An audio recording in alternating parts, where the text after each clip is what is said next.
E ele participou de várias campanhas publicitárias no Brasil, no exterior, para empresas como Boticário, Banco do Brasil, Sam's Club, Carrefour, TAM, GM, Shell e muitas outras empresas aí de nome nesse mercado publicitário. Atualmente, a sua voz é ouvida em países de língua portuguesa, no Brasil, no exterior, através do canal a cabo Warner Channel e também da NET Digital. Além de gravações de institucionais, comerciais e vinhetas, esse profissional que a gente vai conversar também atua em produtoras de áudio, trailers para filmes de cinema.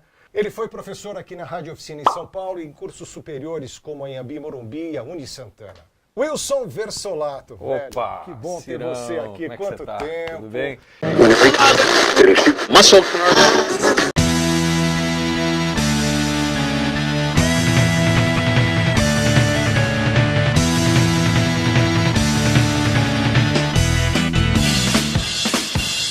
Enquanto eu corri para um lado, você correu para o outro. Exatamente, e a gente acaba sempre se encontrando. É verdade, graças eu a encontro Deus. você quando eu assisto televisão. É muito bom, né? E aí, meu velho, que história bonita é essa, né? Nós estivemos juntos nos anos 80. Os anos 80. Record FM, Antena 1, Imprensa FM. A gente devia ter uns 6, 7 anos naquela época, né? Pois é, era criança, dava uns carrinhos rolemã. Exatamente, os anos 80 ali. Não dá para tapear, né? A gente Mas já faz tá tempo um tempão isso aí. que está trabalhando com e isso. o tempo passa sem fazer barulho, né, meu velho? É verdade. E como é que foi trabalhar em todas essas emissoras de rádio, de televisão? O que é que isso te ensinou para a vida?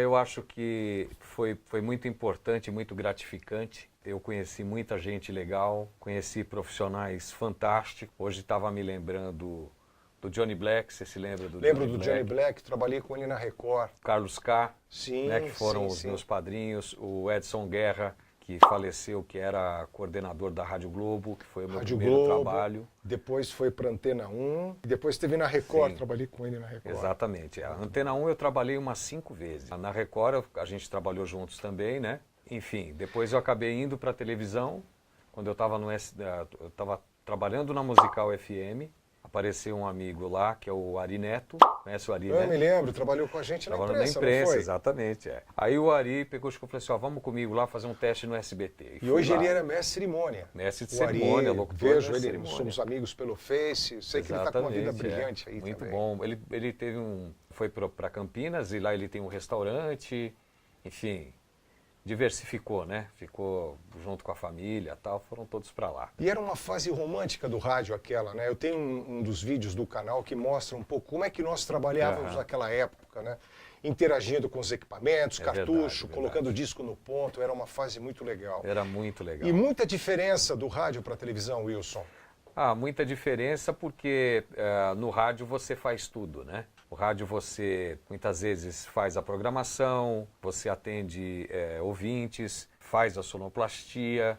Na televisão não, na televisão você é só o locutor. Você vai lá, tem um operador de áudio, que você vai lá no estúdio, grava e depois vai para um departamento de chamadas. No caso, na época que eu trabalhava no SBT, eles vão lá, colocam as imagens e mandam o trabalho produzido, né? O trabalho no rádio é bem mais simplificado, né? É o locutor, o ouvinte, quando no AM ou quando em emissoras que você tem um sonoplasta à sua frente, é aquele profissional que interage com você. Agora não, a televisão é um mundo de funções, né? Exatamente. É o iluminador, operador de câmera, cabo-man, cenógrafo, maquinista, aquela coisa toda, né? Mas olha, Ciro, a última vez que eu trabalhei no SBT, né, que eu trabalhei 2 vezes lá. Trabalhei a primeira vez, eu trabalhei 6 anos e depois me chamaram, eu trabalhei 1 ano que eu fiz audiodescrição, o primeiro audiodescrição que foi feito no Brasil, foi eu que fiz, que foi do Chaves.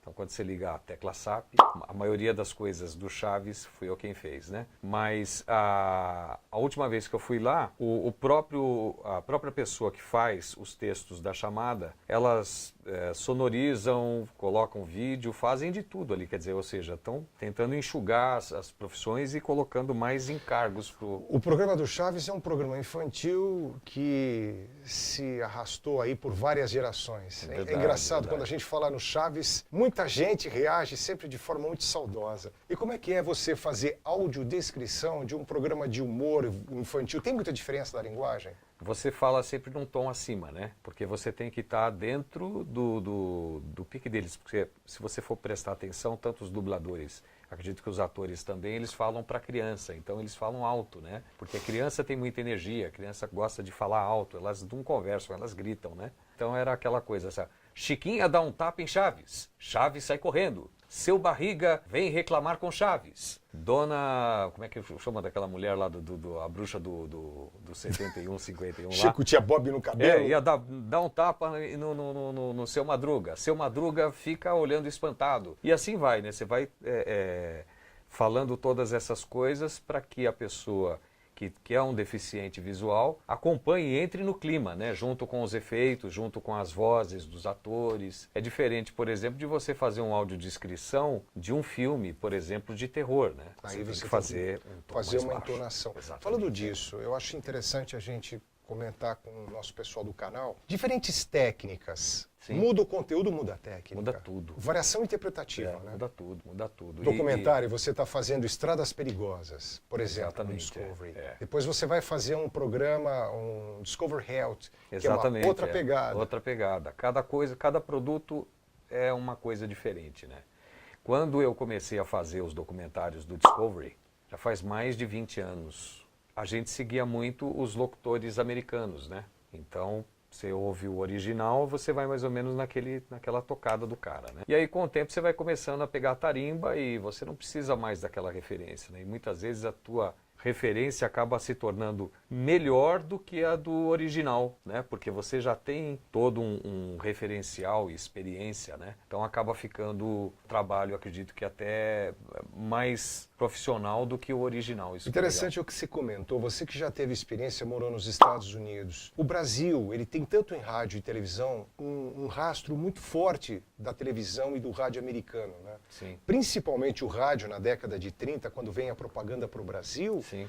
Os anunciantes é que davam uma pegada para os Exatamente, locutores. E isso acontece até hoje, Wilson. Você, quando assiste televisão nos Estados Unidos e assiste no Brasil, tem uma linguagem, uma semelhança? Eu pude perceber das TVs americanas, né, que eu acompanhei tudo, que nós temos uma televisão de primeiro mundo. Nós temos a Rede Globo, que é, plasticamente falando, perfeita. Eu não vi nos Estados Unidos uma TV tão bem feita quanto feita aqui no Brasil. Nós temos essa coisa do complexo de inferioridade e tal, mas aqui nós temos bons locutores, nós temos bons atores, nós temos uma série de coisas que eles têm lá. Aliás, eu vejo mais semelhanças entre o Brasil e os Estados Unidos do que diferenças, porque você tem os mesmos carros, você tem os mesmos equipamentos, você tem os mesmos softwares, você tem o mesmo nível socioeconômico. Você me falando isso, me vem à mente até a linguagem do cinema nacional hoje. Se bem que tem muitas produções com direção americana no Brasil. Sim. O cinema brasileiro também cresceu muito, né? Em termos de qualidade, de linguagem, de corte, de fotografia. Né? E eu quero aproveitar esse gancho que você deu. Mudou muito, né, Wilson? Você é um profissional assim que faz muito da sua profissão em home. Você manda tudo para o Warner, você manda tudo para a NET, tem o seu home office em casa, seu estúdio, seu home studio. E como é que essa tecnologia, para o profissional que está nos acompanhando aqui, você montar uma estrutura dessa é muito custoso? Que equipamentos você usa? Então, Ciro, há um tempo atrás, você precisaria ter uma mesa de som, você precisaria ter um DAT, um MD, né? E precisaria ter placas de áudio, precisaria ter press, microfones caros. Uma estrutura acústica compatível toda com aquela tudo coisa isso, da microfone. Acústica, então você despendia muito dinheiro. Hoje em dia, você consegue trabalhar, lógico que não dá para você trabalhar com grandes volumes, porque é importante você ter um ambiente que você tenha conforto de trabalho para você poder trabalhar. Mas você consegue espetar um microfone no iPhone ou no Android, que seja, no Samsung, e gravar o teu trabalho, editar ali e mandar. Você grava dentro do carro, ou seja, você improvisa e fica com uma qualidade boa, porque hoje em dia tudo melhorou, né? Os softwares, os equipamentos, o USB, ficou muito mais barato produzir. Mas uma coisa que não substitui é o talento. A pegada, né? Exatamente. Você tem que ter talento, né? Você tem que ter um diferencial para você ter facilidade de fazer. Você precisa ter know-how, você precisa ter ser uma pessoa profissional, ser um cara que sabe o que está fazendo, né? Porque as pessoas não têm muito tempo, né, para esperar o profissional amadurecer. A velocidade, Exatamente, é. a produção, a linha de produção. A linha de produção é assim, né, frenética. Né? É o que nós vamos falar na semana que vem. Toda essa sinergia profissional que a gente tem que desenvolver dentro do mercado publicitário, dentro do mercado de voice over. É o canal no Dial com o Ciro César. Voltamos, Wilson, semana que vem. Velho, Ok. foi muito bom ter Obrigado. você nesse programa. Valeu. E olha, hein, segunda parte dessa entrevista, na semana que vem, no Dial com o Ciro César, mostrando o rádio e a televisão de dentro para fora, para você conhecê-la de fora para dentro. Muscle car.